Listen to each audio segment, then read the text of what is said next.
વિનંતી છે કે જે આવી સહકારી ક્ષેત્રને હલાવવાની પ્રયત્ન કરતા હોય ને બંધ કરી દેજો, કે જ્યાં નિસ્વાર્થ ભાવે સહકારી ક્ષેત્રનું અમે કામ કરીએ છીએ ત્યાં બદનામ કરવાના પ્રયત્નો જે કરતા હોય બંધ કરજો. નકર છેલ્લે કીધું કે જયેશ રાદડિયા રાજકીય માણસ છે.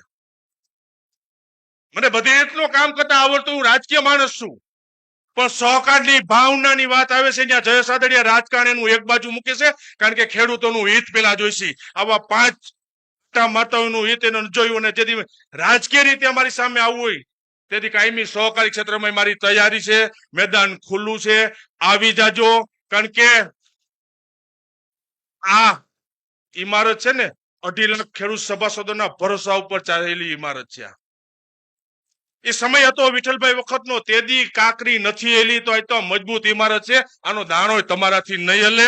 મારી ખુલ્લી ચેલેન્જ આ સાધારણ સભાની અંદર છે કે જે રીતે લડાઈ કરવી હોય તે લડાઈમાં આવી જાજો, જે રીતે આવું આવી જાજો. હમણાં અનેક સંસ્થાઓની સહકારી ચૂંટણી ગઈ, મારા પ્રયત્નો રહેશે કે સહકારી સંસ્થાઓ બિનહરીફ થાય.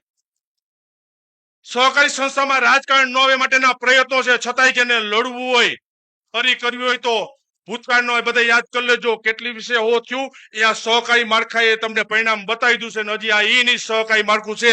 સમય આવી જાજો, પણ બદનામ કરવાના પ્રયત્નો ન કરો એટલી વિનંતી સાથે આજે વિશેષ કઈ નહીં કહેતા આદરણીય